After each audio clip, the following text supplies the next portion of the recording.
Greetings to our friends who have joined us for a conversation tonight about the craft of journalism. That's me. And I'm a craft. yeah, in fact, it is. It I is know. a perfect setup for this. So, like I said, I think that you had some great ideas to talk about. I'm going to just shut up and learn and listen. Yeah, well, there's a couple things that I wanted to talk to, but one of the things was touching on your writing lately, because you've been churning out some great articles.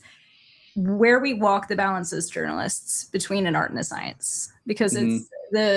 of course, I think 3 years ago, the debate about this in my mind was I could go to Cornell and get a Bachelor of Science. I could go to Northeastern and get a Bachelor of Arts, and it's journalism all the same. Although, fun fact, Cornell, their communications major is the College of Agriculture and Life Sciences. So could have been Hmm. a woman in farming, but it's now writing. There's a certain aspect of to what degree do we bring a narrative or an artistic aspect of how we do journalism versus the very hard news statistics. Here's what happened and here's the order in which it happened. And Right. I think you can lean either way. And I think I'm wondering your perspective as someone who, from what I've read, and I've read a lot of your work, you've done a bit of both. Some of your pieces are more one side, some's another side.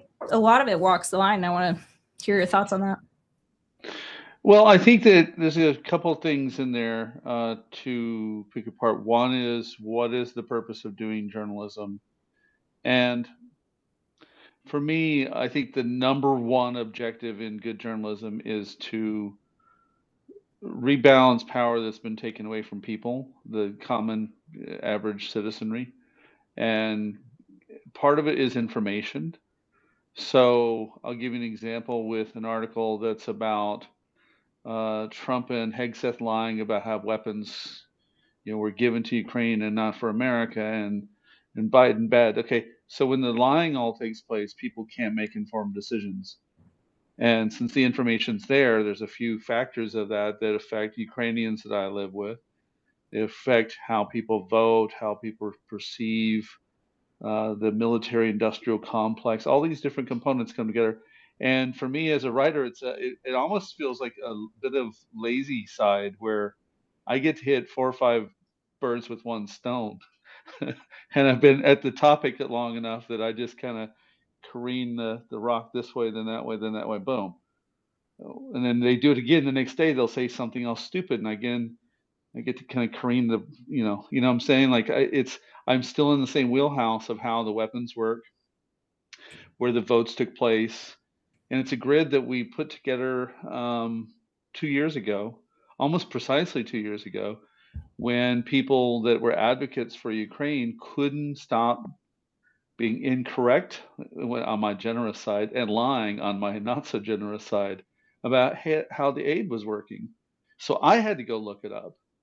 And that's what motivates any article I'm at that are the big deep dives where I'm like, let's get way down in the dirt on what this is so that we don't have to do it 10 times. So that's part of it about the balance of the information for people. And the second part is when it gets to be more of definitely an opinion piece. I'm slaying dragons with the pen is because I'm still a citizen. I'm still someone who believes that the press was in the First Amendment because the founders, slaveholders as they were, understood the power of press when it came to power, and that sometimes you have enough experience in life to call someone out, and that's your job. And there have been a few journalists in the past where maybe like Thomas Friedman or someone that I was like, I didn't know if I liked them or not, but they use that pen a lot that way, and I like, do you do just journalism? So if they become only that, it becomes useless, and I hope not to be that. But I know when it's kind of skirting the line of an opinion piece that's built with facts, it's that I'm standing on hallowed ground of death that I feel with the war around me, 1,450 plus days of active war in my life. I have an obligation with that pen to call out. I don't know, people who want to have a Department of War. We're not going to let Pete Hegseth go. He is a target. Or Trump, like the whole, I'm bored. Can we do a different war today? I'm bored. It's fucking maddening. So like you have to cathartically get a little bit of it up. Yeah. And I think I don't think she's here. I have a friend who was gonna join, who I think I actually mentioned the last time I was on here, who Chris Joyce, the refusal artist, who has been so kind to me, and I've interviewed a couple times for my coverage of Irish politics and with Ireland and with Ukraine in different ways. There's a degree of, to what degree, like people will accuse you in Facebook comments forever of like, what is this radical opinion journalism, when it's something that you're giving the straight facts, although sometimes they hear that and it's there was some like their tongues will testify against them sort of thing, which can come up a lot. But of course there is the degree of which you have to check yourself at times and be like, well, there's a lot of emotion in this, and I am still a citizen, and I'm still a person who's watching and experiencing this. And I think most recently I was reporting on the No Kings. We had over here on the other side of the Atlantic, we had upwards of 8 million people join. In Boston, we had, I think they said, between 150 and 200,000, according to the Dropkick Murphys on stage. Thank you, Kim Kissy. But I was writing about that, and I think it was what did I say? I said something about in one of my first drafts, wow, gosh, what was it? No, I can't start sentences because I'll never finish them. But I believe I said something was absurd or bizarre, which is something that I've written before when I'm reviewing, like when I reviewed a gig in Dublin, and the guy who's an American country music artist went on a rant about immigrants, and we're like, you're not even in your home country or a guest here. And I got to call it bizarre, but I did have to check myself and be like, okay, that is an opinionated word. But what I can do is I can say they didn't go, like, I think it was probably in regards to Iran, I can say that they didn't go through Congress. That's not legal. They are bombing innocent civilians. That's not legal. Here's all of the facts. And I can't say that that's absurd, but you can take your own from that. And I mean, when it comes to Ukraine, of course, different situation, but it is still in the world of war. I think there's the piece that I published with Hot Press, which was about my interview with Amnesty, which I really, you can't not admire the work that Amnesty is doing. And hearing the director, Veronica Velch, who is, I think she was probably a queen of the old tribes in another life. She's very esteemed. She was telling me about how it's, instead of going to the cinema with her son, she had to go and record war crimes at her son's school because her son's school had been bombed. So I write all of this stuff about all the work they're doing to investigate war crimes and all the war crimes that Russia is committing. And I did have to sit, my editor went through edits and he said, well, you've only given one side of the story. And it's not necessarily that you need to say anything good about Russia. You just need to include something about Russia. And I realized that it's kind of that essential part of journalism of like, your job isn't to ask person one what the weather is and ask person two what the weather is. You just have to look out the window and say that, and that's why it ended up being, well, we don't exactly have the numbers on investigations. I can say that the numbers on investigations in torture in prison camps on behalf of Ukraine, the numbers, they're incomparable to the amount of numbers we have from Russia. And I can add that because of how Russia operates and because of the refusal to allow humanitarian groups access to investigate war crimes, this is only a small amount, most likely. We know very little of the extent of torture that they're committing. And I can give all of that. And that's not that's not bias. That's not giving Russia a voice or giving Russia a platform. that's including the whole story, which I think was really interesting, and something that when we talk about opinion, as you say, like the opinion within a news article, something that you have to take away the kind of opinion part of it and say, okay, how can I include the entire story and make sure that the readers get what they want from that? Well, let me make it a little bit more complicated from real life experience on something, because I'm going to give you the opposite that actually happened in my case. So I had mercenaries that had come from Nepal, from Sierra Leone, from Cuba, from South Sudan, sitting in front of me in a briefing here in Kiev, free to ask them anything. And I asked the coordination headquarters staff that was there a simple question about, could you define the difference between mercenary and contract soldiers? What is the legal definition? Their answer was generic. When we capture anyone on the battlefield, we don't treat them any different, which was not my question. I know why I wanted to ask my question. I didn't get the answer, but that was fine. And then my question to these captured mercenaries, clearly mercenaries, by the way, was, are you speaking of your own volition and free will? Yeah. Thanks. And then I shut up. Now, think about that. Now, we were talking about how much you write based on opinion. What about when you don't write? When you had all the ample opportunity to do the thing that you literally would condemn Patrick Lancaster, Graham Phillips, all those sacks of shit that treated Aiden Aslan and Alex Druke and Sean Penner and the Westerners like shit and treat Ukrainians like shit. And your act of defiance is to not do that, to be there. I can testify that everyone in that room was there of their free will. There was no AK-47s pointed at them in the hallway or before or after. I know the conditions of the guys. I know plenty of journalists who ask the condition of the guys. And therefore, on the bigger picture for journalism, I pretty much know what happens with those guys. I know their story. I know the context of the room, but I also know the context of journalism at that point, right? So that was like really like a big ephemeral way of answering the same question without asking questions, right? About what is journalism. Because when they've been discussed, in fact, some of the people who were were actually in that room were later interviewed by a range of other people. And if you ask me, well, how many of those reports are accurate?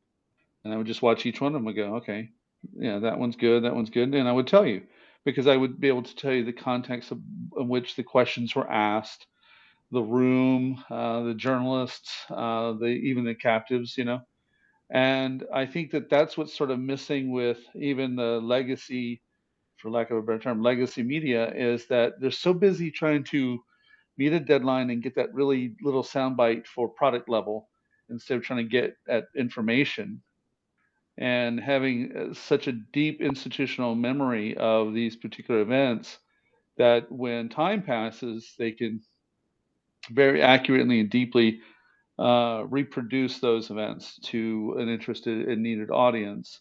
And like, for instance, now I do the shows with Sean Penner, and he and Aiden Aslan very specifically, as two guys who had been in captivity, went talk to these exact people in a completely different capacity than I have. But let's assume that never happened. Let's assume they just never got that opportunity and was all on journalists. I have the ability to bear witness to the conditions of such questions that go on because of that experience, and also to colleagues who demonstrate the same level of professional wherewithal in such sensitive topics, as opposed to the real superfluous questions that go on about, Mr. Zelensky, under what conditions or negotiations, and the same shit that gets asked, because I've actually failed on that at one time when I didn't raise my hand in front of Zelensky, just like everyone else can, and ask a question, because CNN got the question, and their question was stupid. If you don't believe me, watch Zelensky's expression. It was you remember. It was like, it was under what conditions would you negotiate territory, which is same question he'd been asked about 9 months before by the same network. I think he's been asked that question once every hour lately. Well, right. A long time. It's and that question of how you approach kind of the asking questions in the situation. I think I've faced that over and over again with my current project. Has been I'm interviewing every candidate for the U.S. Senate from the state of Massachusetts, and when I say every candidate, I mean every candidate, and that goes. My first one was with the socialist candidate, who is Joe Taché, an alumni of my school. I interviewed Seth Moulton, who's a current congressman, one of the veterans, and who's been recently speaking out about the wars in Iran and in Ukraine, and John Deaton. And it was my second time interviewing John Deaton, and he's the Republican candidate for our non-Massachusetts voters. And John Deaton, he's got quite a story. He's not, but like he is a lot of candidates that I've interviewed have said, I wasn't a politician before. I was a teacher. I was in communications. I was a writer. He is the most not coming from a journalism political background, and he's got this very complicated story. But I knew his policies, and they're policies that he does support increasing ICE efforts. He has a very negative view of immigrants, although that view seems to only extend to immigrants with darker skin tones than him. Of course. And but of course, I had to go into this knowing that there's a lot of things he says that I don't agree with, that I don't see as ethical, and everyone's going to ask. I know everyone who's ever going to interview him is going to ask the same question of like, this is Massachusetts. This is a blue stronghold. Why are you running as a Republican? Why do you actually think you're going to win? Do you think you have support? Do you think you can challenge Ed Markey, who's been a congressperson for 50 years? Right. But that I had the same kind of list of questions that I wanted to ask all the candidates, and I wanted to go a little deeper. So I asked him I forgot what the specific question was. I basically have the same set of like 5 questions, and then based on the person, I'll go right. Tell me about your background. This, that. I think it was, what about you? Like, what's something about you that you think makes you particularly adept to this? What's something about you that makes you stand out, maybe aside from your political, anything politics? And I wanted to dig into him as a person and get behind, because I don't want to just put him as like, here's a Republican, here's a little right cartoon elephant for you. I wanted to, because my first question for every candidate is introduce yourself to me as a person, not a politician. So I asked him what is special about you, or what drives you as a person. And and this was unprompted, he said, my hatred. And I was like, you know what they're going to say on Twitter, right?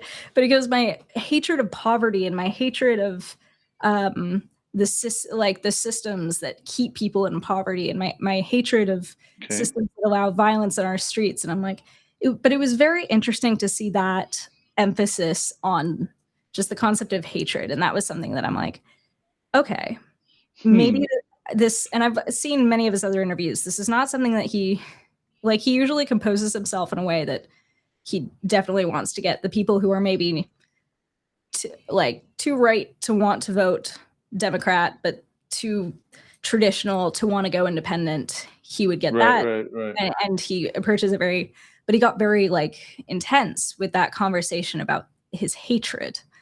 And that's something that like, I could go in and be like, why do you hate immigrants?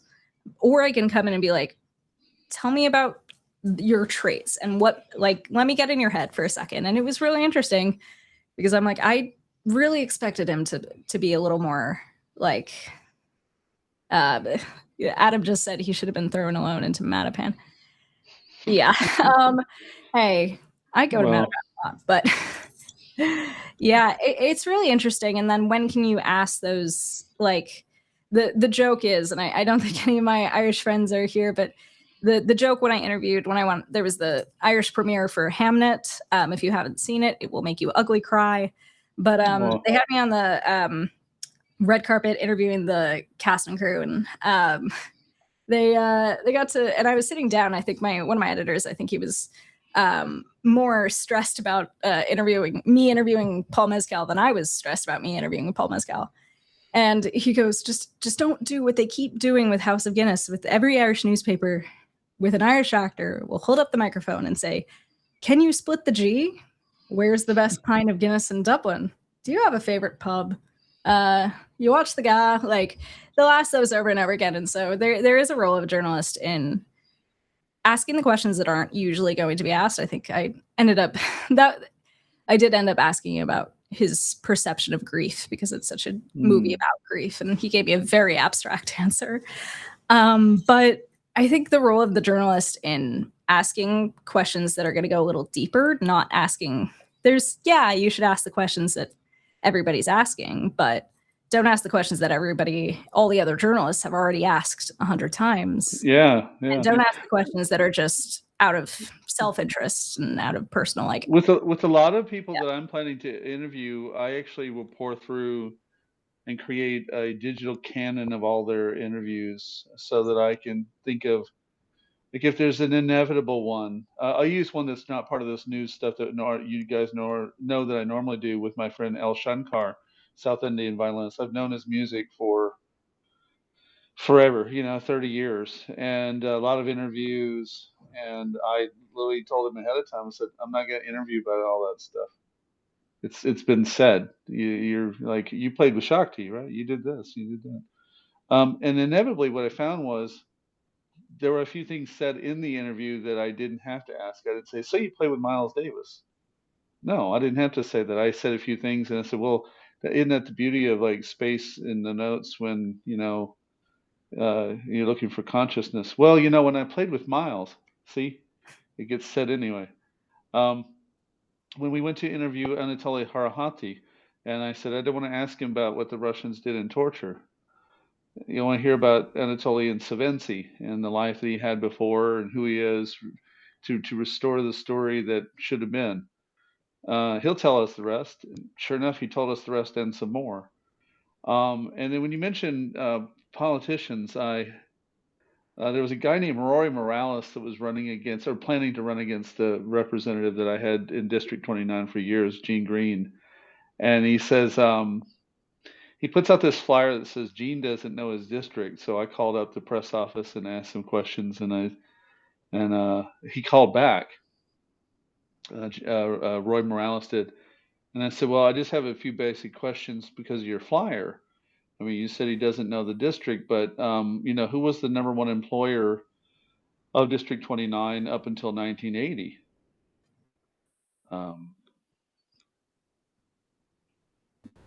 It was the steel industry. It was Armco Steel.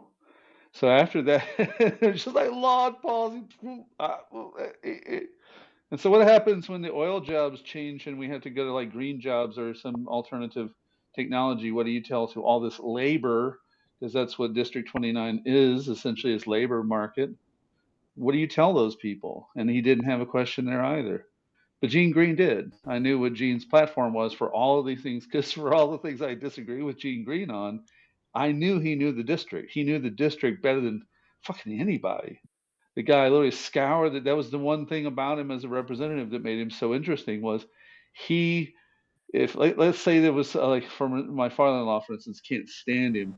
And Gene would say, well, I want to talk to him. And he really meant it. He would much rather have a hostile constituent tell him what he thinks about him than not hear that word. So it's kind of the exact opposite of what the Republicans accusing him of, that knew nothing about the district.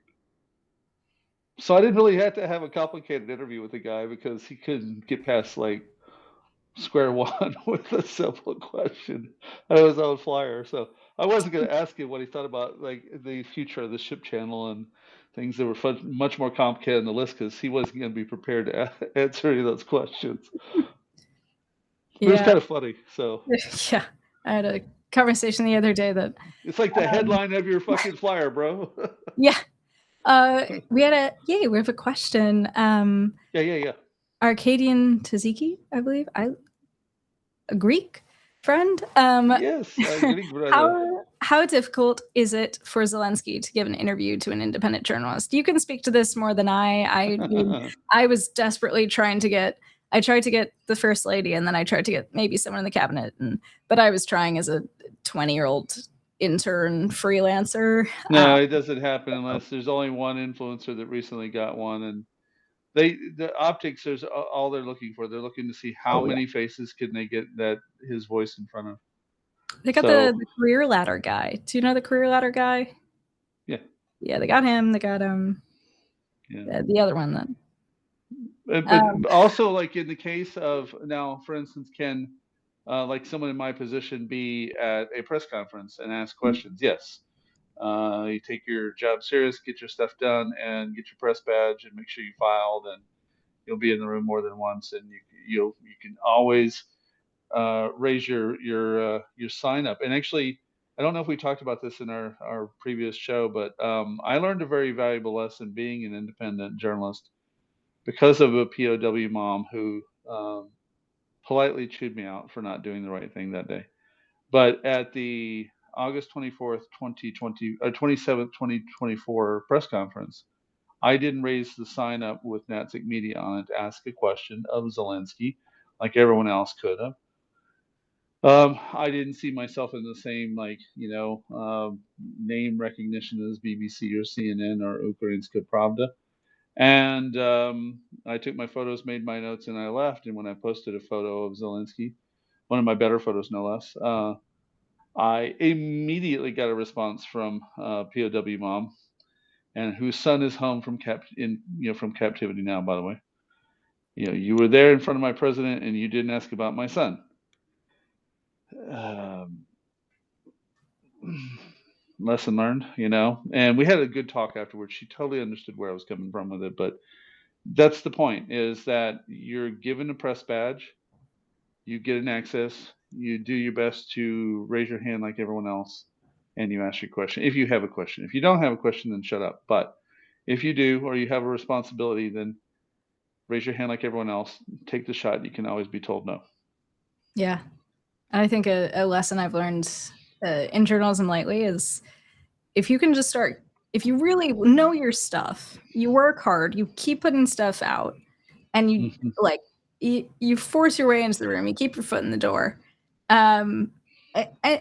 Just for the most part, there are so many people that, of course, not the president, well, not Zelensky. Apparently our president is very easy to call him. I should try that sometime. But there's a lot of people who you'd be shocked are quite easy to get a hold of, elected official, whether that be elected officials or whoever. You'd be shocked how you can get an interview with these people, or you can at least they'll let you in. I mean, I don't know if I told you about this. And sometimes, I don't know, I think the doors just kind of open once in a while. You got to work hard and you got to get your name out there. The other day, I got a email out of nowhere to my kind of professional email. And it said it was very official, and it was General Skip Davies. And I was like, that name sounds familiar. He's he says, we're looking for a kind of up and coming journalists, independent journalists, to start coming to NATO and CEPA, Center for, I believe, European Policy press conferences. We're having one tomorrow. Would you be interested? And I think my immediate reply was, sorry, I think you might be looking, I think I said, you might be looking for someone else. I don't know if I was supposed to get this message. I'm like, I'm not going to get signal gated here. And he goes, no, we've looked into you. And so I was in that meeting. And I think my biggest regret from that meeting was I was walking onto my college campus in this press conference about the state of, it was mostly about automated missiles and drones and the state of missiles and drones and current warfare. And it was fascinating. And I had so many things popping up, but I kept thinking, we've got scripts here. We've got Hindustan Times. We've got these people from the top newspaper in Kenya, the top newspaper in Pakistan, the Dutch. We've got all these great journalists here. Right. and they're asking these very complex questions about very specific things. And I walked by. I'm very, very lucky that when he hasn't been my professor yet, but I would consider him a friend and someone I very much look up to and see every day, is Matt Carroll, who, if you've ever seen the movie Spotlight, about the Boston Globe investigative team that blew open the story about the Catholic Church abusing young children. He was on that team. I think it was Mark Ruffalo plays him in that movie. And I was walking by and he looks at me and he goes, what's going on in your phone right now? You look very intense. And I was like, I'm in a press conference right now. And I feel like I want to ask something, but I don't know what to ask. And he goes, you need to just ask something. That's how this works. There is no such thing as a stupid question. You're not going to get berated. This is a professional setting.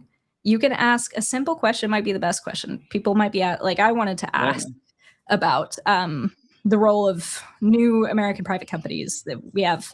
If anyone's been to Boston, we have I believe it's Expat, vertical launching, fully automated drone, AI driven. And I see that. I'm like, what is this? And what are the companies that are building this AI, and to what degree has it been tested in non-active war environments and that sort of thing? And to what degree are private companies playing a role in this, from different countries? What is the I had all these kind of questions. And my greatest regret, I really regret not asking a question. And I'm definitely going to try and get back in there, even though I was like, oh, but I'm going to have a silly question. But once you get in the door, even as an independent journalist, it's so easy to feel for me, when I'm just starting out, I'm constantly oh, gosh, but I'm a nobody. Why am I here? But when you start kind of that's why I love having you and the other independent journalists that I really look up to, who get in those rooms and who ask those questions, or usually better worded questions than I can think up, is something that I really admire. And I think that's a certain power that you don't realize until you kind of start independent journalism, and why we need more representation of independent journalists to be out there for kind of people who are new to the industry, college kids like me. Amen. To look up to them, to know that that's not it's not your backup plan. That's a great thing to do. And you can do you're doing fantastic journalism independently. Well, and I'll tell you, I have a moment where I was filming with my friend Oleg Skrypka, who's a fantastic artist. I filmed maybe 19 concerts, and I don't remember which number it was. It was one of the first ones where I was still stuck behind my camera as if I was third camera guy, even I'm the only camera guy. And I was not allowing myself to really, really take charge and be creative, really own the camera. This is my fucking film. This is my fucking vision of that fucking great musician of this moment and I was really behind the mechanics of the camera. Is the lighting correct? Is it the angle? Just totally not in the moment of it in a way that's really you're piloting and you're it. And I'm a little bit self-aware, a little bit. So I tune into those moments when I'm not allowing myself to be full person in that, and I do live about a step outside of in awe of the events that happen in front of my life over and over again. Like right now, I'm stuck 4 years ago that liberation was happening in Kyiv. The liberation was happening in Bucha right now, and that there's a layers of ghosts of stories on top of days here, And then I tell myself, are you as free with that pen and that camera and your consciousness now as you were 2, 3, 4 years ago? And I'm definitely more so now than ever. And that's kind of why I like getting on camera and doing Substack and doing these sessions we've been doing lately have been much more rewarding. It's because I finally realized I had to own my shit, own what I do and what I do that's different, why I do it differently. And then the second part is that back to the thing about filming, where all of a sudden I realized I had permission to do however I wanted to do it, is that if I was to look at the people I genuinely look up to, every one of them got up in front of someone on stage and did something for the first time when they were terrified, petrified, awkward, didn't know how to do it. And then they got to the point where they were peerless. And that's why I wanted to go see them, is because they were the peerless pianist or violinist or guitar player or writer or someone who was unique. And what I learned for doing this for 30 years with great professionals across the scenes is that they're too busy doing it most of the time to slow down and decide if they're the best harmonica player, or the best tabla player, or the best writer, or the best FBI agent, or whoever it was. They're too busy being busy. And so that's really all of a sudden when I go, now I know why I don't like so and so and so and so in this. Because some of them are they've seized the name of the brand thing, but they stop fulfilling the content that goes with that. You know what I mean? So like a journalist who's not really producing great journalism, but you know they're a great journalist, so they're opining and opining and opining, but where's the dig? Where's the meat and grind of it? Like Helen Thomas would be still doing, still plowing through all the paperwork before the article comes out, all that hard work that happens. And one of the things that I think killed television, cable news commentary, if you will, was that it's a whole bunch of filling up the space with what a handful of people think about the world. And it's really superficial, ridiculously superficial. And so I don't find any of that interesting anymore. I find like with these long form pieces I've been putting together on Substack are far more interesting because I have to plow through so many quotes to assemble like whatever the piece is, if it's Hegseth and Trump lying about weapons. Well, I already have the data on the weapons, but I need the quotes. And 5 hours later, I'm still doing it, and I want to get it done in the deadline for you guys to release to you. But it's not there yet. Hold on, I'm gonna get coffee again, and to me, that's the beauty of the work of it. When the thing finally is done and it's out there, it's like, okay, it's done. Okay, now fuck Tulsi Gabbard. Okay, and you go on to the next piece that you're working on, and you have to get to the point where you're not just bitching about the people that you find problematic in government. You're trying to get to why they are a problem, what is going to come of it, what is a mystery that it solves for the reader. Because if there's one thing I'm really concerned with for a lot of us, it's confirmation bias. And in fact, the book I've been working on in the background for the last few days, Red Line, a lot of it is built in a concept that I think. Did you ever see the documentary Social Dilemma on Netflix? I believe so. It rings a bell. Okay, so I wrote a chapter at this time for this book back in 2018 called "The Digital Cocoon," and it's about how the algorithms, especially YouTube and Facebook, are really notorious at this. They're wired to give us what we really want, and that may not be good. That mean we don't know. We have to test it and try it, but especially when it comes to confirmation bias of news. If the only thing we're reading is our own assumed beliefs, and there's nothing challenging us when we're off by some degree, we're going to get the same election results. I think we're going to get the same policy results because we're not really challenging those things. And so I think when it comes to writing, I have to dig into a big chunk of what I do as an adversarial role as well, So I think that Steve Witkoff is violating the law by what he's doing. Okay, can I prove that? If I were the adversarial, attorney suing the shit out of Chris Sampson for daring to say that about Mr. Witkoff, how far would I get? And that makes the piece even more challenging. Yeah, and fun. I think, yeah, it's fascinating. There's a bunch of commentary on that in the chat and about some nice words from Thomas. I think that there's trusting in what you're doing. I think that's something that I've come to notice that I thought I took for granted so much as something about myself, is that I think I knew very quickly. And this kind of goes into something that I wanted to talk about that was on our little agenda too. Yeah. I think it was, I started out, I wanted to write fiction. I liked writing fiction, but I think it was in middle school. and we had like a little student newspaper, and I was like a 6th grader and everyone else is an 8th grader. And they're like, we're all graduating, want to be editor-in-chief? And I'm like, what does that mean? Those are 3 words that I've never seen together. And I realized that I was like, wait, I know I'm good at writing. I can use that. And I can write nonfiction. I can write these stories and I enjoy it. And people read it. And it was like, I was 12 years old and I was like, okay, I'm going to be a journalist for the rest of my life. And then I got to high school and they showed a documentary about, I believe it was about reporters in Iraq who, and kind of their day to day and like working kind of even between different publications, working with each other and what they see every day and what they do. And they showed it to us as a warning of like, hey, look how hard this is. And all I saw was like, look at the impact of this. I'm going to do this. And so I've like had this thing of like, okay, I know that this is what I'm meant to do. And I realized, especially in college, that there's a lot of people that don't know what they want to do, let alone have a sense of this is the thing that I am meant to do.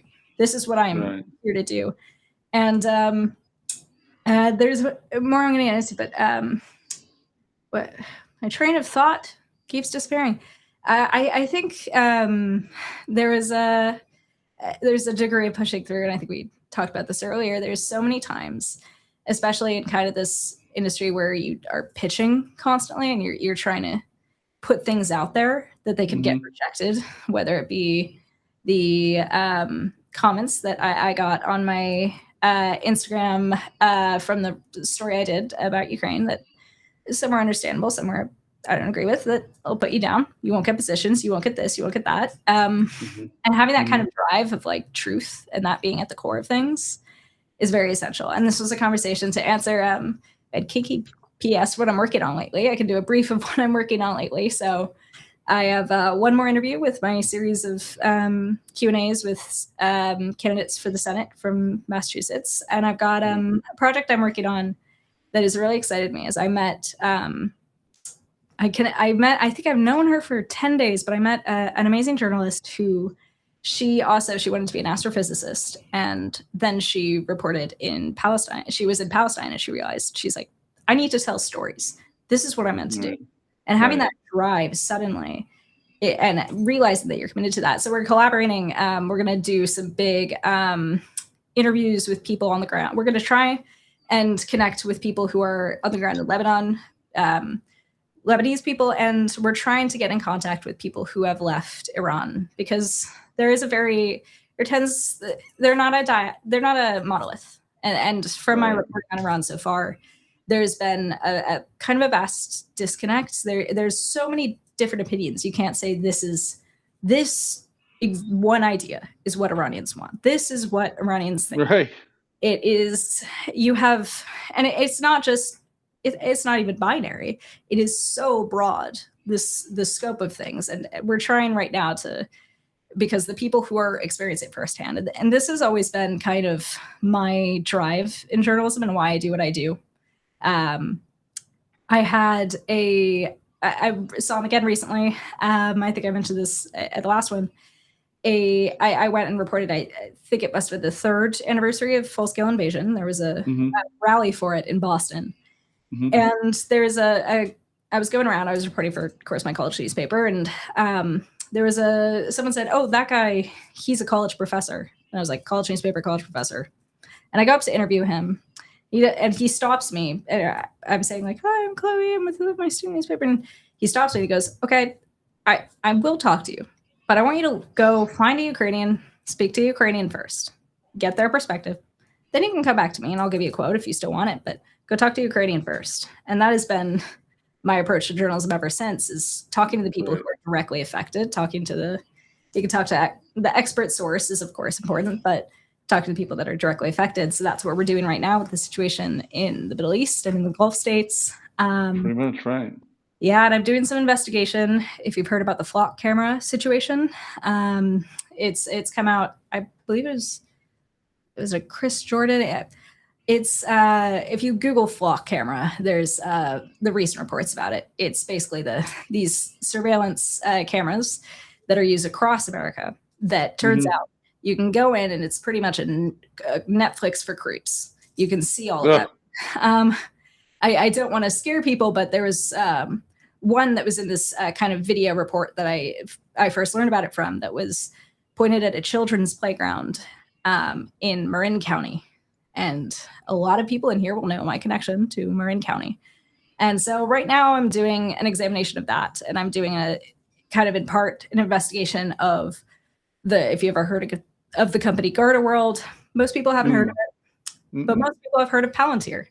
Of course, yeah. They're kind of they've got these sister programs that they're deploying in many different environments, one of which appears to be our college digital systems. So I'm investigating that, trying to build that open. So that's what I'm working on right now, and it's all about what we started out with, which is how can you give the information that the people need to maintain their democracy, and the full range of information. And one of the things that I wanted to talk about was what would you do if you weren't doing what you're doing? Because it's you say you want to do this, you always get the question of, I think when I came back from Ukraine and I spoke to a professor of mine here and who has a vast wealth of experience reporting at conflicts, he said, well, after being there, after seeing what you saw and learning what you learned, is this still what you want to do? And I was like, yes. And he's like, what would you do? What else would you do? And I'm like, had several things, but it's, a lot of people are like, why would you do this? So I'm wondering for you, because I don't think I've ever heard of this before. If you weren't being a journalist and doing what you are now, what would you do? Well, let me back up to say that a great drummer named Terry Bozzio, who was in Frank Zappa's band and was the drummer for a band called Missing Persons back in the 80s. Terry is a 0.1% top whiz kid of the drums. And in 1999, when I was still a manager at Guitar Center, he said, my therapist said to me, what would you do if you had no bills to pay and all you wanted to do was like you could just do what you like to do and you didn't have to pay bills and you everything was just you care. How would you spend your time? And that's what I do, Chris. Okay. Now, I didn't quite understand at the level that I've spent the last 27 years being essentially an independent media maker of a range of different kinds, how much that simple conversation would change everything I do, like literally my entire compass. But that really was the beginning of me becoming who I am today, was to say, what would you do if you didn't have to worry about bills? And of course I worry about bills. Still I worry about bills. But that is essentially what drives me, is to do impulsively what for lack of a better phrase, the universe calls me to do in the moment, come hell or high water. And then at that point, it's a matter of resources, what happens next. So if it wasn't news, I'm a musician and trained musician. So playing music and being, neck deep in the music sphere would be there. Number two would be capturing and archiving dying languages. Like if I had a tributary of things to go off and just like totally consume myself in some specific craft that I'm not currently spending my time doing, it would be endlessly recording, going around the world and being someone who had a library, like a super rich library of the dying languages of the world. I did not. Did you know that my minor is in linguistics, and I'm pitching my fieldwork project right now, which is about, it's a kind of interdisciplinary thing, trying to, if you've ever heard of Cornwall, the little bottom part to the UK, their language is a bit of a zombie language. It fizzled out, and then they've started to bring it back. So trying to figure out how we can bring that back and the impact it might have on the Cornish independence movement. So I did not know about this. Oh, fun. I have lots to say about Chomsky, Adam. Not today. Oh, God. I didn't. The president of my university did. In fact, the president of my university, Chomsky, was the supervisor for his dissertation that we all have to read because it's in linguistics. But yeah, being forced to read that. But yeah, it's kind of the same for me as linguistics is something that is quite, I find a passion for, is dying languages and protecting, especially indigenous languages and giving them power. Um, I mean, when I hear that there's one person who knows this last great Viking epic and is only done this way, and we're trying to get it recorded while we still can, I'm like a sucker for that story. And I'm just sitting there wanting to be with my cans and the recorders and be like the Alex, the Alan Lomax of Lost Languages or something. yeah, there's oh gosh, what was it? Which is like journalism, by the way. Still. Yeah. Actually, I had someone. It came up on like my Instagram Reels or something. Someone who was like, it was just this girl, and she had all these papers, books everywhere, and the caption was like, and it was some music, like fast music. The caption was like, the stress of trying to learn my grandmother's language when she doesn't even know the name of it. And then I'm looking at the comments, and she mentions that her grandmother like lived in the Carpathians and sort of thing. So I've DM'd her, kind of casually trying to figure out, she doesn't even know the name of the language, but trying to do a little bit of work there. It's quite interesting. It really is. Yeah.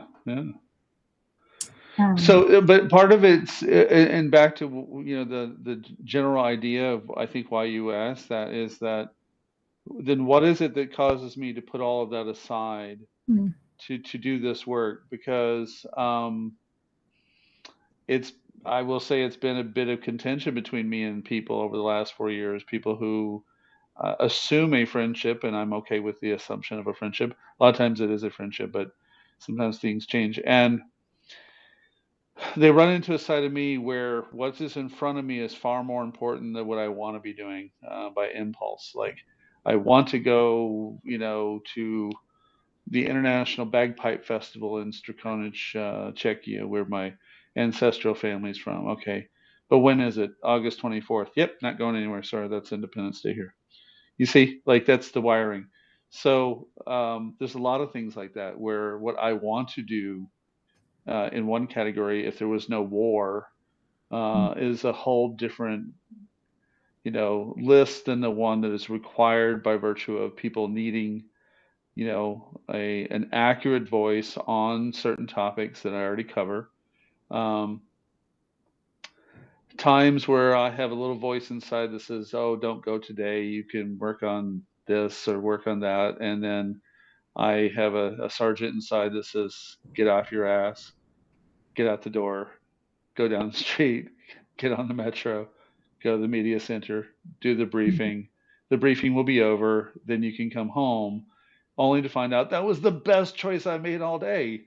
If I hadn't gone, some other great thing that built from me getting off my ass, going across town, 45 minutes of media center to come home, and sure enough, some contact with someone that I've always wanted to talk to, some information bit that I couldn't have gotten from the live stream was able to occur.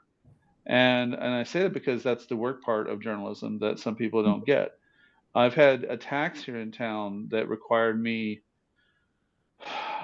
2 hours to figure out where the damn location was. And I could have easily just said, okay, it'll be covered. My friend's there, my other friend's there, my other friend. And I kept pushing myself, and I kept pushing, and I kept pushing, and I kept pushing until I got where I was supposed to be, and then walked away with something that, even if it didn't turn into a story, was something I'll never forget. And I'll use one from last July 31st when side of a building is completely blown out. Rescue operations are going on.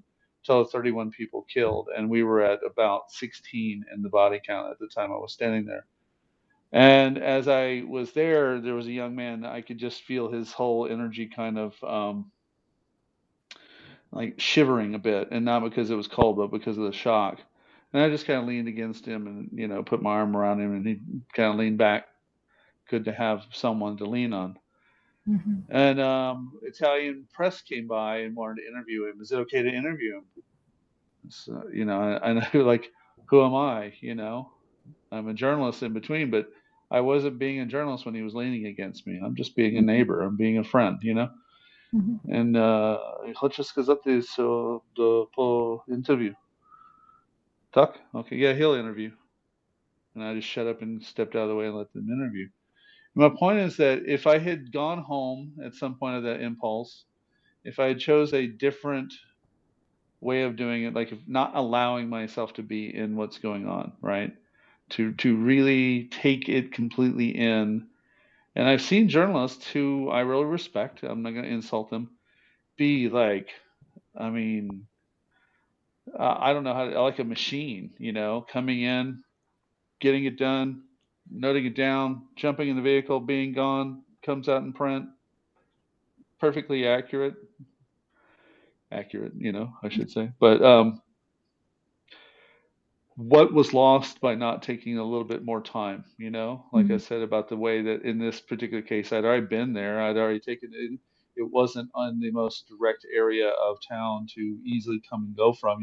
Once you're there, you might as well be there for a while. And what happens is months later, when I'm in another one just like it, and another one just like it, a different part of the story comes out when I'm finally sitting at the keyboard. That I wouldn't have had if I had just been procedure. By the way, this is why I turned down a specific position in a newspaper here that I really respect, is because I totally get why that has to be what that is. That kind of beat journalism is exactly, there's a reason why you want it in there just like that. But there's another way to do it. And I find that the other way is also, as we can tell by 22 people here, there's a crowd for it that wants that other angle. Yeah. I think, yeah. And I think what I want to go back to is that taking the time and really, and I see that Aiden is here, and Aiden, amazing journalist. Aiden's down, yeah. Hi, Aiden.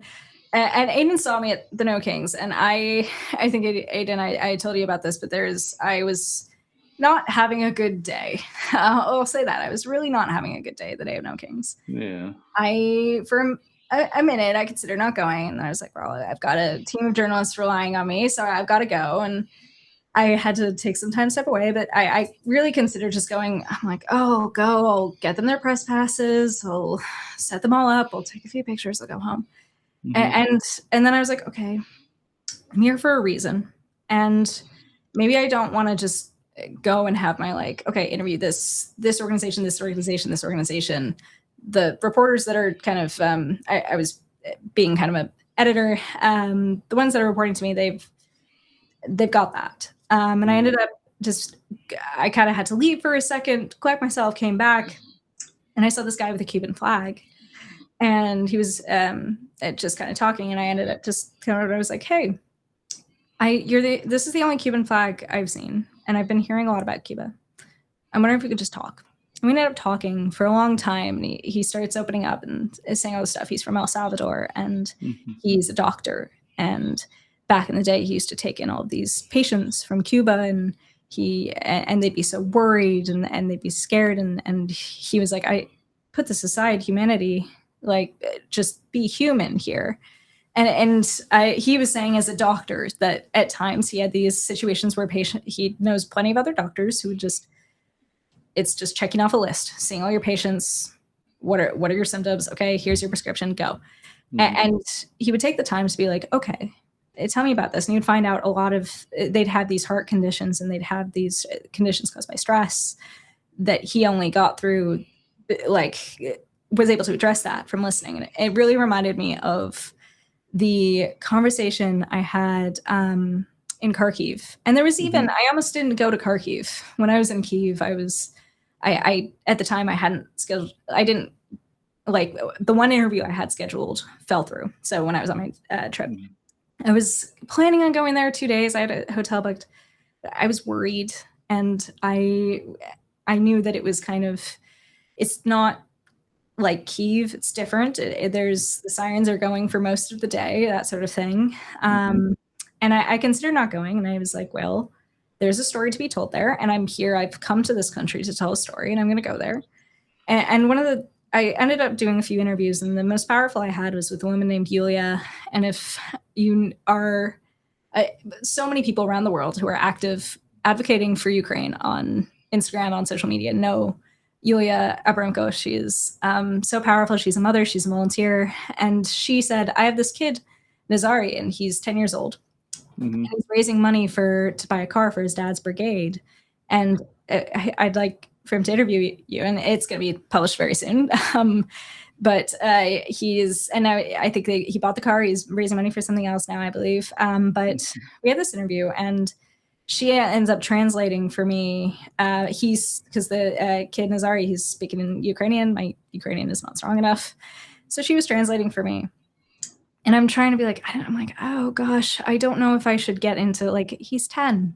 I'm not going to ask him, well, what kind of drone destroyed the last car, and how does it feel to be at war? I'm not going to ask him that. He's 10 years old. So I'm like, just tell me about yourself. Do you like living in Kharkiv? I know you mentioned liking Star Wars. What are your hobbies? What do you like to do? He's talking and talking and talking.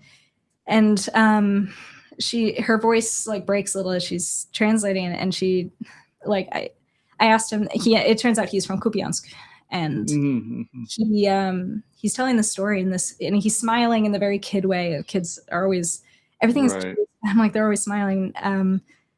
And he's explaining that he is from Kupiansk, and they didn't leave at first. He said that he remembers when he woke up early one morning and his mother was packing all the things of him and his sister and packing all their things in bags. And he asked his mom, and his mom said the war had started. And the full war had started. It's coming here. But they ended up staying for 3 months and partially he said because he was scared, and he's like, oh, my friends are in Kupiansk. I can't leave school. I can't leave my friends. And he's just a kid. It's like me when I was stressed about, moving when I'm from Chicago to California, but it's so much more than that. And he's saying they lived for 3 months under occupation before they managed to get kind of smuggled out and get to Kharkiv. And then I'm asking him all these things, and I'm like, how are you feeling right now? Like, what is it like now? What is your second phase? What is it like living in Kharkiv? And Yulia, as she's translating, she stops and she's like, I'm sorry, but this is really emotional. My voice is going to break. And it turns out that he was saying that he's like, no one has to tell me about war. No one has to explain war to me. I can see it. And I know I know that I'm a kid. You don't have to explain to me that I know that a car can be the thing that takes a person, like drives a man away from his death.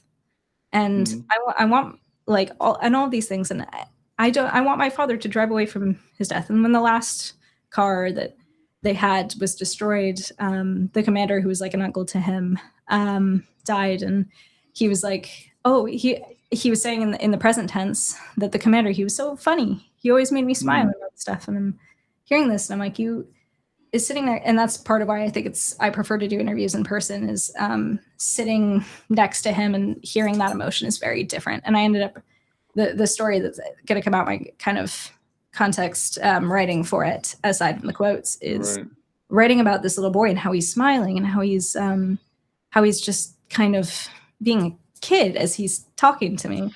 Right. I had to stop, and with Yulia, she told me that, and then she's like, I'm sorry, can we pause for a second? And she was got emotional, and I just held her hand and I hugged Nazari. And I know that I know a lot of journalists who come at it kind of being a machine, but I think there's points like that where you need to stop and you need to be the shoulder that they're going to cry on and be like, okay, let's take a break.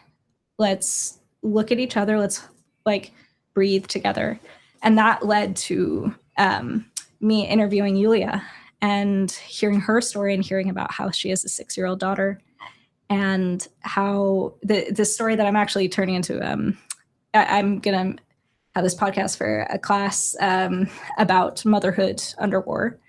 And part of what she told me was that she went to she managed to get out for a bit. She went to a retreat with some other women with children, and they went to a psychologist, and the psychologist, who was also a friend, sat down with her and asked her, well, what are you need? She was like, oh, I need to plan for my child's future. And she goes, well, think about that plan. What if it's like this for longer? What if it's like this for a long time? What if it is always like this? And hearing that perspective is like, oh, you can talk to the people who are affected. You can talk to the soldiers. You can talk to the volunteers. You can talk to the politicians. But when you hear just a mother that she was mothering me. She called me a taxi. She wanted to get me food. She was so sweet.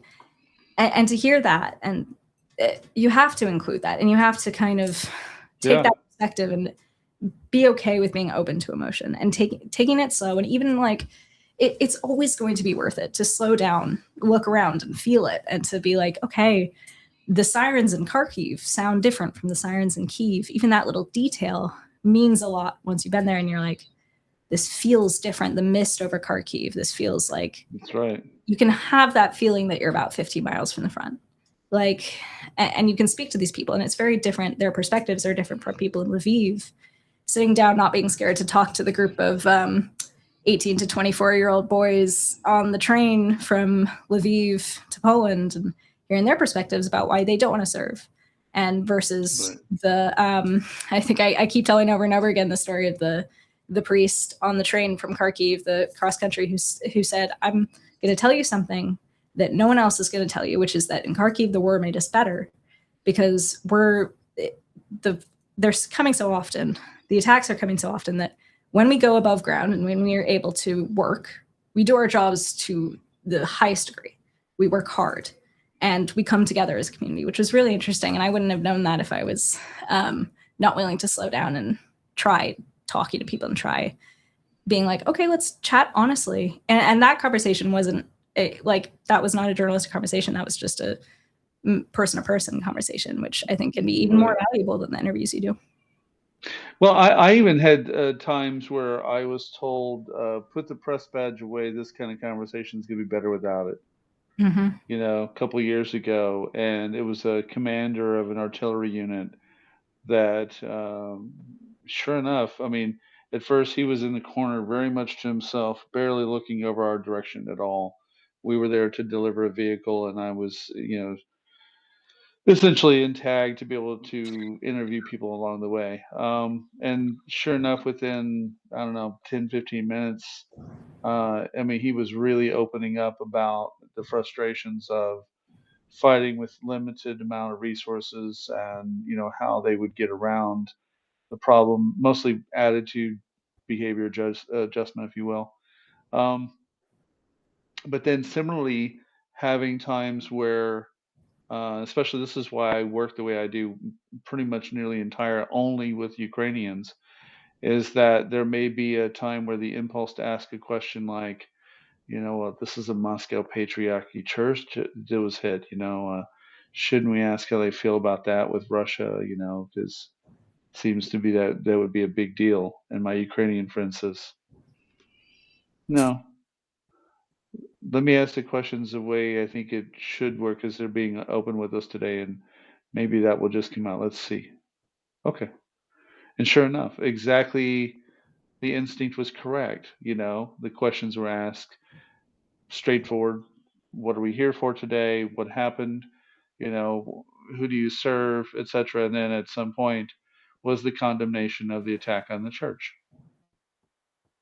Um, and being able to listen at that level to where you know what community you're operating in helps a lot because later, and then back to like what would you be doing with this time?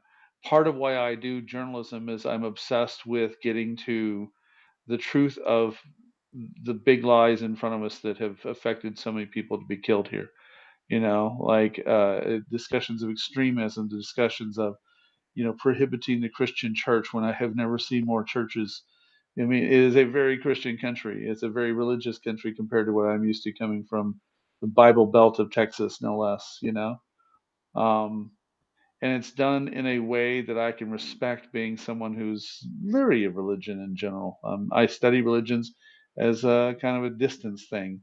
I'm interested in people having faith and belief and stuff, but I'm not really obsessed with it until I get here and I see that there are soldiers that will tell me, "Oh no, no, no, no, no! I'm much more religious now after surviving, extensive battles at the front that they didn't believe they would survive." I find that an interesting part of discussion now in religion I might not have had before. If we're not listening to people at that level, we're missing out on why do this work. So let me take it out of Ukraine for a minute and go back to America. Um, the chaos in America is the same way, the absolute destruction of reality in front of us. It's part of the subversion that Yuri Bezmenov, the KGB guy, was talking about with Russia, trying to a deep subversion of the institutional norms, so that people lose faith in those institutions, lose faith in the quality of the press, the quality of their officials, the quality of the courts. And so now journalism requires even more diligence, and it's failing at an institutional level, but it's not necessarily failing as journalism itself, if that makes sense, Like, yes, Washington Post got gutted from Bezos. CNN's mostly fucking useless. Fox is co-opted anyway. But we know from being on this platform that the people that we counted on to do that job, they're doing the job. They're just here doing it. And if you know where you want to, if you are trying to find out what's going on in the courts, you can find someone who is like neck deep in those filings, probably on this platform, to be honest with you. But it's good, actually, that's still happening. Yeah. Thank God. Always have a guy. You can always find somebody. But what you were saying kind of reminded me about so some stuff I've been doing recently with Iran is something that I have kind of come to be used to, that I'm transitioning out of, is interviewing people in Boston, because I'm based in Boston. So I like doing in-person interviews. So who can I talk to that's here? And of course, with Iran and with myself and my background being largely with protest reporting and reporting at public demonstrations, is kind of, it's sometimes you have to, again, we kind of talked at length earlier, but stepping back and being like, okay, I'm seeing a lot of these like, thank you, Trump, thank you, Bibi. But I'm here to hear Ukrainians speak. So let's hear it on a deeper level. So I very easily could have been like, okay, let's get brief quotes, take a few photos and see what people think of that. But I sat down and I had this very, very long conversation with one of the organizers who I believe he had moved his family out in 2015. Many were still there. His father had kind of just barely escaped being shot, in January of this year. He sent me these stories, and I'm like, well, I'm going to address something that I've heard, and I had heard from another organizer, that some people had come up and expressed their displeasure with seeing Israeli flags and hearing "Thank you, Trump." And I'm like, let's talk about that. And he goes, well, I think that we're not doing this necessarily because we love what Trump is doing to America, or because we love what Netanyahu's policies. We're doing this because it's a confusing emotion. And first of all, we're not celebrating bombs on our cities. We're celebrating the beginning at the end of this regime. And we're, I think they hope. Yeah, they hope. And it's all these things. And the idea that, and I still have yet to see someone include this in reporting, that when they say they want Pahlavi, they want him as a transitional leader. And of course, there's a lot to say about, would Pahlavi accept being a transitional leader and then sending them to the polls, letting them decide, or would he just take power? But they want him as a transitional leader to calm, because of course they're like, Iranians are smart. They know that after conflict there is chaos and things need to settle, and then to send them to the polls and decide, do they want to be monarchy? Do they want to be an electoral democracy? What do they want? And I think that is really interesting to kind of dig into that. And there's, of course, the optics that you might give you the ick a bit, to put it in Gen Z terms. But there's the conversations that you have to have that get a little deeper, and you have to really, like, as much as you're like, oh, I want to get into these deep conversations with these people I really admire, whether it'd be Paul Mescal or Zelensky. But there's also, you do have to get behind the people who at first you might see and think, I don't agree with that. You have to get behind it. Like, you don't have to get behind it. You need to dig into why they think that and what their perspective is, which is really interesting. But I want to get into something that I had on the agenda, which is a bit of a switch about kind of what's in our toolbox as journalists and what we do, what we use. Sure. Of course, we have this platform. We've talked quite a bit about what it is, kind of have a Substack, have an independent publication. We were having a conversation the other day about AI, which I thought was really interesting, and how we use, because of course everyone's saying AI is the future. And I'm wondering if you want to talk a bit about that and kind of the tech tools, the new tech tools that you use in your journalism. Yeah, sure. Actually, I remember in the text that you shared, you were talking about Grammarly, and Grammarly broke me of phrases like "in order to," when Grammarly would come back and go, "to" already achieves the point. Oh, it does, doesn't it? When you have a tool that cuts out all the extraneous little idioms that really get in the way of telling a good story, it's useful. What I have really enjoyed increasing was sort of digitizing my old job as a researcher for myself. And I started this last August into September into October. But specifically in August, I started using ChatGPT to write prompts that I could use on Grok to get retrieval of data. And then I had to work with it because it was real messy. It's still messy sometimes, but I got better, and I got to where I could say I want specifically, like easy example would be every time Tulsi Gabbard said, no war with Iran, and being able to harvest that up and get the links and clean them up and bitch and moan at it for 20 or 30 minutes to say, no, I want the links in this format. I want it in that, okay. And then I can copy them onto a Word doc and harvest and harvest and harvest and pull stuff together a lot faster than Google. Now, in many ways, people forget we've already kind of been using tools like this at a more Cro-Magnon level, not to insult Cro-Magnons. But it's called Google. It was called Alta Vista way back in the day. So I've been on a modem since 1983. I've had a computer since 1980.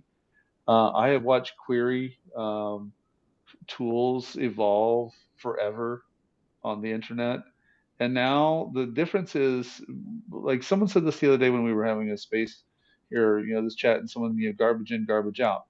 It is pretty much that. If you ask stupid questions, you're going to get stupid answers back. If you ask a biased question, if you're trying to write a very loaded, biased article, you can achieve a very loaded, biased article using the same tools. But if you want to get a distillation of quality information, you're going to have to work at it a little bit. These tools are not perfectly refined, and you have to get back to that science side that wants to be proven wrong or wants to have your theories hard tested. Otherwise, the final kung fu on the other end of it's very weak. The argument's very weak. The writing is AI oriented. Blah blah blah. It comes out distilled like a machine told you something. And more important is when you stand up in front of the world, you can't really stand up for the thought because you didn't do the work. I want it to work for us, not to lead us. And I think that one of the things that I'm interested in is, like, I like that with Claude, for instance, you can take big complex documents that are 300-400 pages a piece, fuse them together, and ask for common information amongst them that would take you forever as a human to do. So let's say filings of Jan 6ers, right? And you put in, 8 people and all their testimony together. You can actually create a more intricate timeline using timestamps of texts and emails. I'm doing it with the Surkoff emails, for instance. I'm digitizing the emails in pods amongst people, and then I'm spitting out data, and I'm looking at to see what can it show me.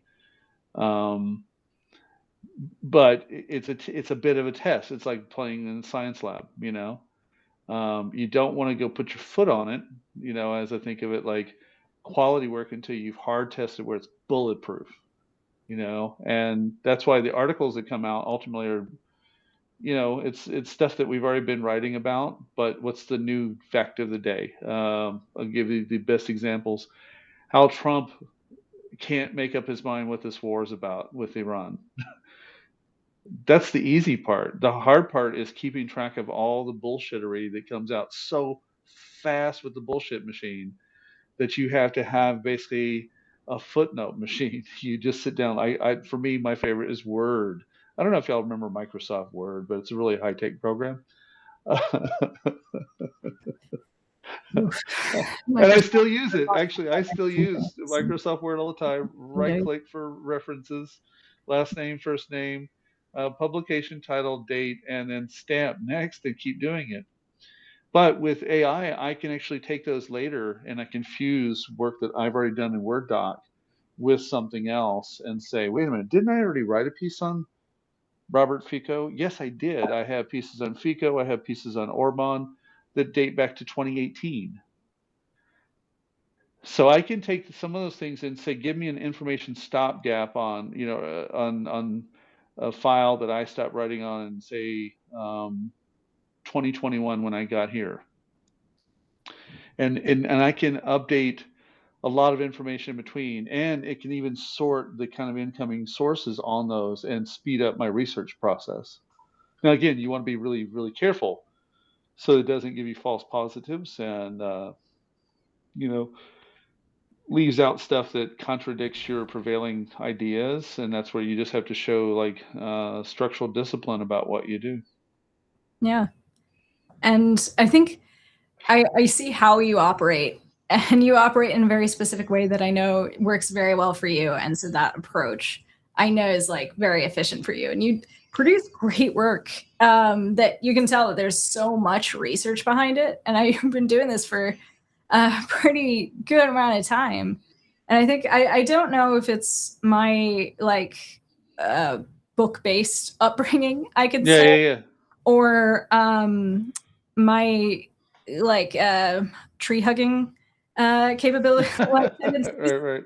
I am very hesitant about AI, and it's something that I've dealt with as a journalist lately. I went to, there's this conference that I really hope happens again, reInvent. I know Aiden was there, that's at our school, and there was a panel about different ways you could use AI as a journalist. And of course, never to do your writing for you. That is unacceptable. And I know that I read recently, there was a paper that I'm not going to guess the name of because I really don't want to be sued, but there is a paper in the US that recently came out and said that their new approach is journalists are taking notes and then they're feeding it into AI and having AI write it, which I think is entirely wrong. And I'm sure a quick search on Twitter, you can find it.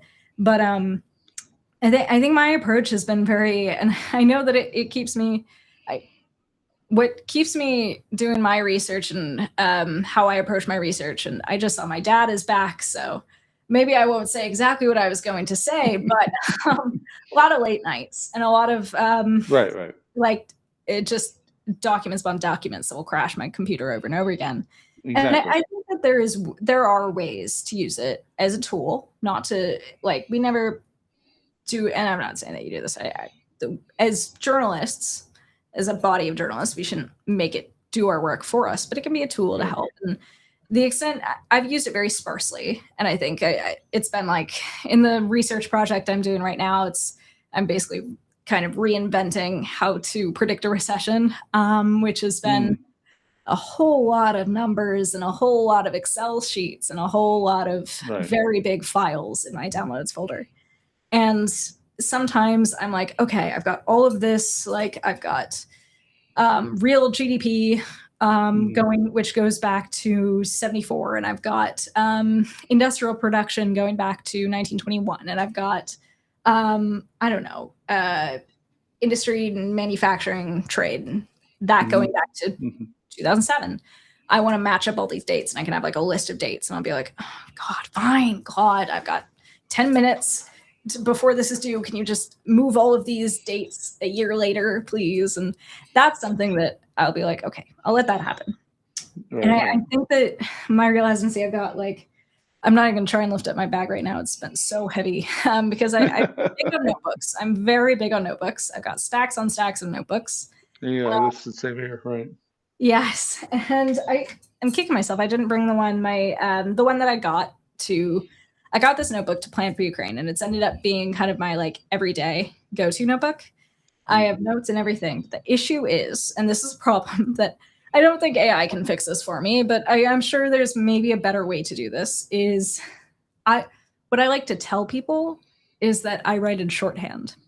But the truth is that I write so quickly and so small and so slanted that sometimes I go back and I have no idea what I wrote. But writing it down can help me remember. And when it comes to research, it's just, I really like digging through it and comparing things. And sometimes I'm like, I have this citation here and I don't remember why I have it. What is, right. I want to read it over and over again. But I think when it comes to journalism applications, I think something recently, I've been in this podcast and radio class, we've been talking about transcriptions.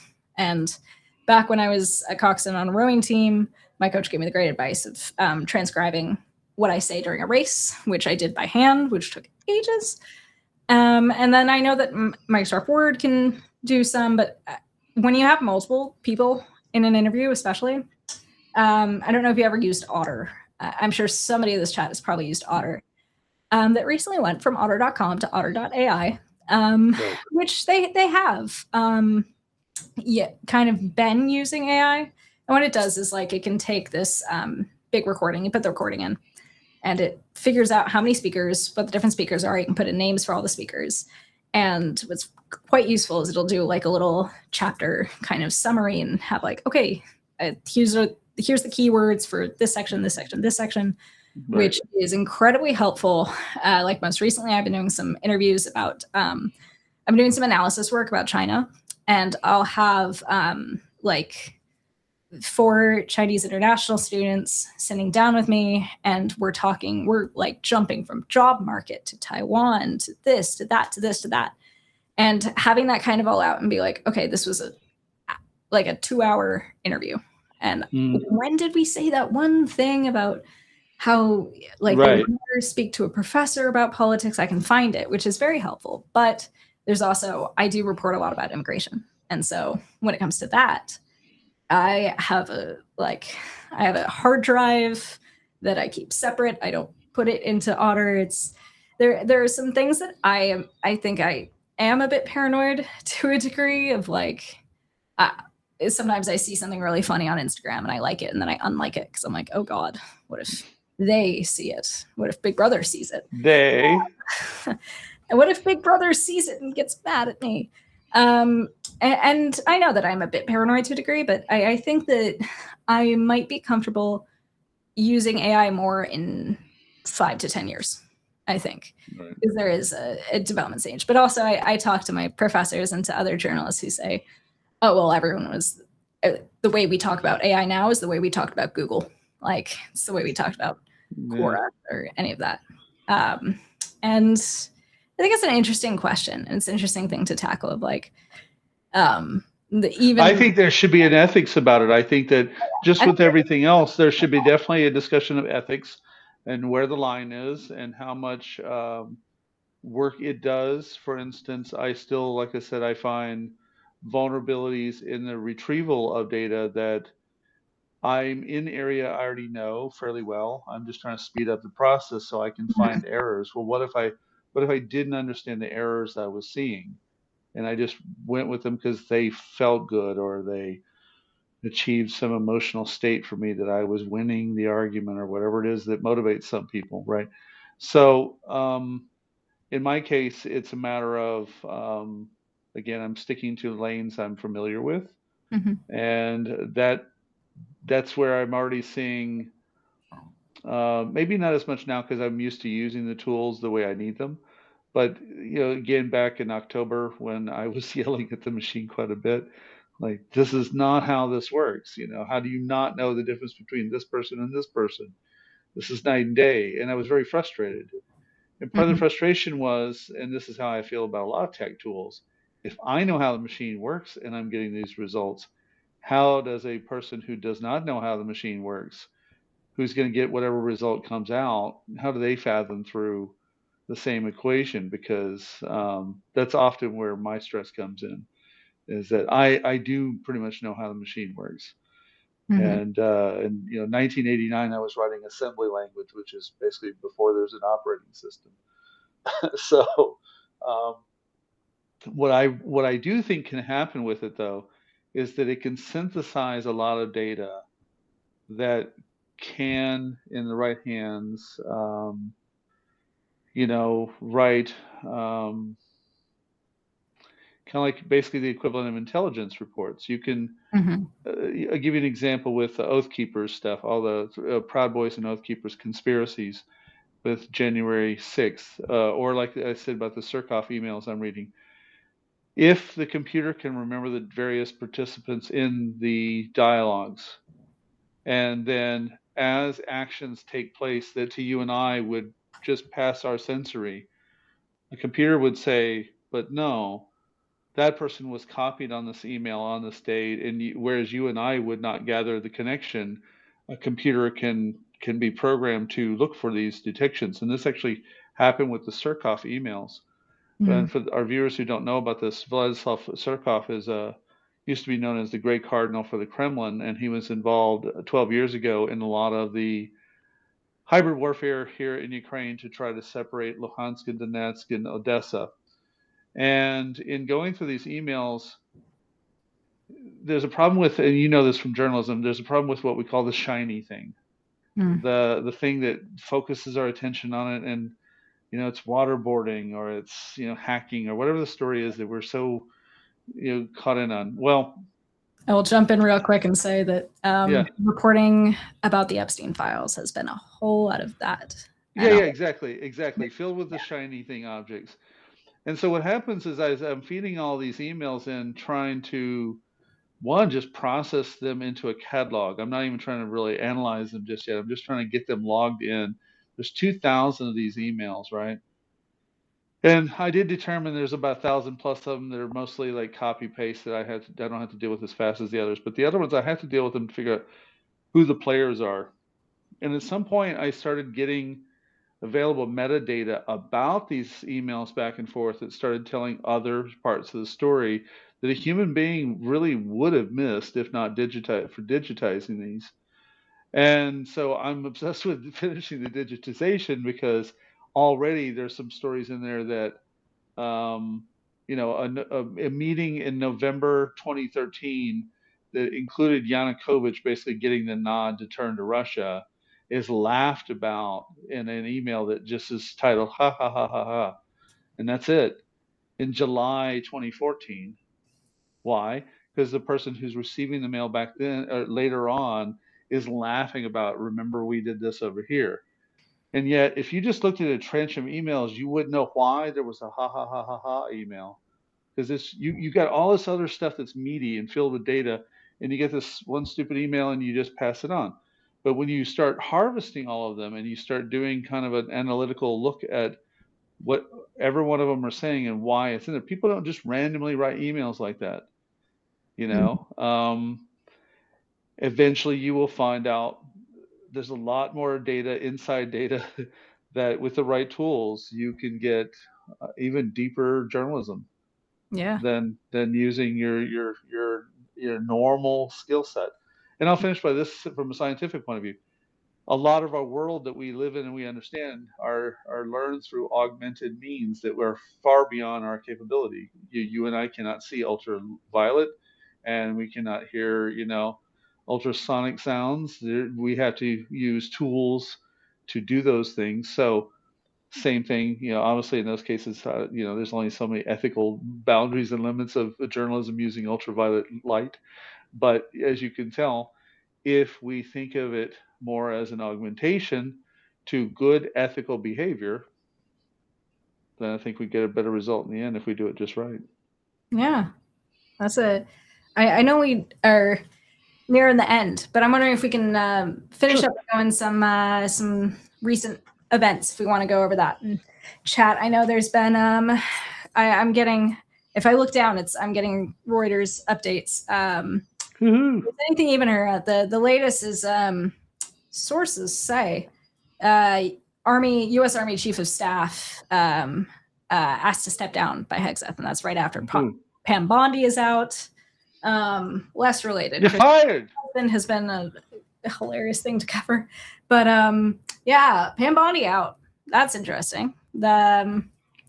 Yeah, there's a lot going on. What have you been seeing? What have you been into lately? Well, I definitely laughed about the Pam Bondi thing coming because I knew it was coming. I mean, I think that part of what I would say is the most important stuff seeing is that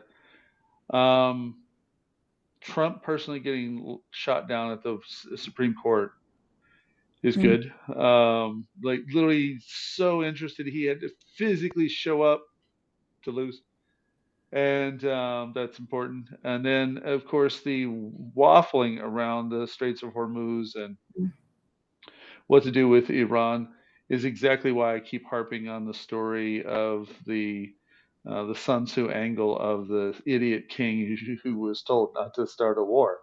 You know, like, And but we told you not to start a war, did we? Yeah, but we told you not to start the war. Yeah. So I think that watching how he handles that, and more important, it's like how Macron and others are like, you know, kind of looking at him like, yeah, Donald, hey man, like we told you not to start the fucking war. I think some of those are the big pieces right there in that. Yeah, and there was just recently there was a UN representative. I don't know his exact role, but he stepped down and he went out and said. And normally, when sometimes these things will happen, I'll see it on social media or something. I'll say, "Oh, I don't know." But this one stuck with me. He really is a UN representative. He said that currently he stepped down in order to leak the information that the UN is preparing for the situation in which there would be a nuclear attack on Iran, nuclear bombs dropped on Iran, which is an escalation of like, what does this say about how Trump and how the Trump administration handles war? It's like I lost the argument, so I'm gonna like blow up the house. Is it? Well, there's only one part of that speculation. That is like one person who I saw came out and said that. They said it's not something that's confirmed. There's that. So there's only one part of that I'll chime in on to say that if there's one thing I figured out about some of the people around Trump, including Trump, is that they are just psychopathic enough to be that kind of person who's like, you know, I always wanted to see it once, you know, and that is people who know me to comment on a lot of things know I don't like to speculate outside of a certain lane. I don't see the need of it. I think that you're mostly going to get it wrong. Mostly we don't know what's coming. But I do know this, just like there are Christian types I wouldn't trust for related to their commentary on Israel because they would destroy every Jewish person in the world to take it for their own personal Jesus quest, like the John Hagee types. I don't trust those people. There's a batch of those people that also would love to see a mushroom cloud once in their life because it happened so much before them, and that concerns me that they're in power. Yeah, they said this. I forgot if it was Hegseth or someone else who said like, "Oh, we did like started naming all these things that the U.S. has did, all these big acts of." Yeah. To him, it's an act of like it's a show of strength. It's a show, but to someone a student of history, it is an atrocity, of course. But to say that and be like, we're the country that did this, I'm like, oh, yeah. Why are you being so excited about that? The bullshit, like, and I mean, there's Hegseth and his beat poetry. What did he say? That this is not like this is not politically correct, like a conflict. Like this is. And I have a piece I didn't publish this piece last week. Is a sign that they are not taking this like. The kind of people that are involved in this, I think, is the most terrifying. And I have a piece that's in my draft bin right now. If I was to hit publish, it's pretty much done. I just didn't. I wanted to chomp on it a little bit more, which is exactly this argument about Pete Hegseth. And I don't remember which general it was. Some people kept saying it was Mark Hertling, but it wasn't. There was a general on CNN who was shown his commentary and went, "No, literally, this is what we warn against. This is exactly man." He's trying to call for like war crimes, pointing out we will give no quarter and that no quarter, the concept itself is a war crime. So I pulled apart a bit of his, and this is what I meant about the deep dive research stuff I like to do, is I wanted to find every one of his little rambles where he was talking about being macho and the most big badass guy in the world, and like just tie his words around his efficacy as a a Secretary of Defense, Secretary of War guy, because it's dangerous what he's doing, and it actually has consequences for soldiers at the front who may or may not take those words and take those actions and then be the ones who get brought up on war crimes charges, because he won't, but they will. Secretary of War. Secretary of War. Secretary of War. Yeah. Well, that's some interesting stuff to mull over, to think about, and we'll be looking out for that piece. But I think I'll probably get kicked out of this recording studio soon. So yeah, but we'll look out for that piece. I promise I will publish something soon. Once I am done with my finals. Yeah, I was very strange. I was catching up with an old linguistics professor, and he was like, "What have you been up to since I last saw you?" And I was like, "Well, I worked in Dublin, went to Ukraine," and he was saying like, "You're coming back after like doing real world reporting, and then you have to do your homework." I'm like, "Yeah." So after I do my homework, I will be writing something. But yeah, it's been great. It's been great to chat with you once more. Likewise. And I will say, for instance, about homework, the articles like the 58 billion lost across America for Republican funds, all that came from homework that I did on uamission.com, where that we would go up on Spaces and talk through the reports we updated on the website. So a lot of the articles that I publish is the result of homework I was glad to do in front of people.